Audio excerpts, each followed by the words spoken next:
Yes and no নিয়ে একটা video দিয়েছিলাম, সেটাতে প্রচুর কমেন্টস পেয়েছি যে নেক্সট স্টেপ বলার জন্য। সো আমি 2-3টা স্টেপ বলছি। ইয়েস অ্যান্ড নোর প্রথম স্টেপ হলো যে একটা আইটেম ধরে বাচ্চাকে জিজ্ঞেস করবো ইজ ইট আ বটল। তো বাচ্চা দেখবে যে হ্যাঁ এটা একটা বটল, বাচ্চা অ্যান্সার দিবে ইয়েস। তারপর আমি বলবো যে ওকে দ্যাটস ফাইন। এভাবে কিছু আইটেম আমরা চেষ্টা করবো যে is it a glass, yes. Is it a bubble, yes. So বাচ্চা যখন ইয়েস অ্যান্সার দেওয়া শিখবে, তারপর আমরা চেষ্টা করবো বাচ্চাকে নো অ্যান্সার দেওয়া শিখাতে। So is it a glass, no. বাচ্চা বলবে নো।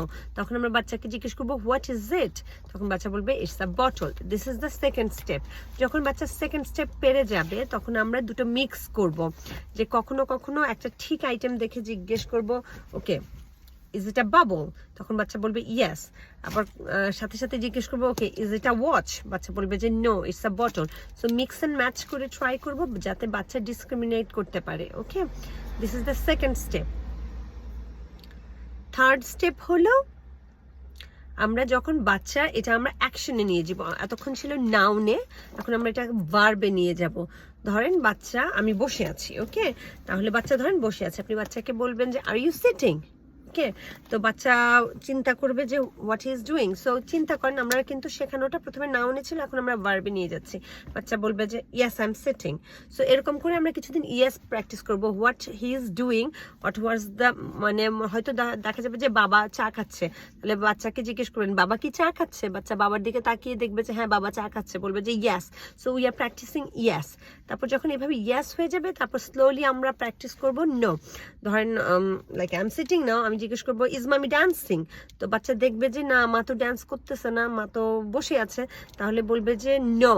তারপর আপনি জিজ্ঞেস করবেন হোয়াট মামি ইজ ডুইং, ও বলবে যে মামি ইজ সিটিং। দেখেন আমি ইয়েস নো প্রথম স্টেপে বলেছি যে বাচ্চার নাউন অনেক স্ট্রং হতে হবে। সো সেকেন্ড স্টেপ যখন আপনি শেখাবেন, তখন বাচ্চার ভার্ব অনেক স্ট্রং হতে হবে। বাচ্চা প্রত্যেকটা অ্যাকশন ভার্ব জানতে হবে। বাচ্চা যদি অ্যাকশন ভার্ব না জানে, তাহলে বাচ্চা সেকেন্ড স্টেপ করতে পারবে না। সো সেজন্য আমরা স্লোলি বাচ্চাদেরকে শিখাই। ইয়েস নো ইন্ট্রোডিউস করার আগে আমরা বাচ্চাকে নাউন শিখাই, বাচ্চাকে আমরা ভার্ব শিখাই, তারপর আমরা slowly yes and no practice শুরু করি। সো আবারও বলছি, আপনার বাচ্চার ভার্ব যদি স্ট্রং না হয়, অ্যাটলিস্ট 50 ভার্ব যদি আপনার বাচ্চা না জানে, আপনি কোনোভাবেই ইয়েস অ্যান্ড নো ইন্ট্রোডিউস করবেন না ভার্বের ক্ষেত্রে।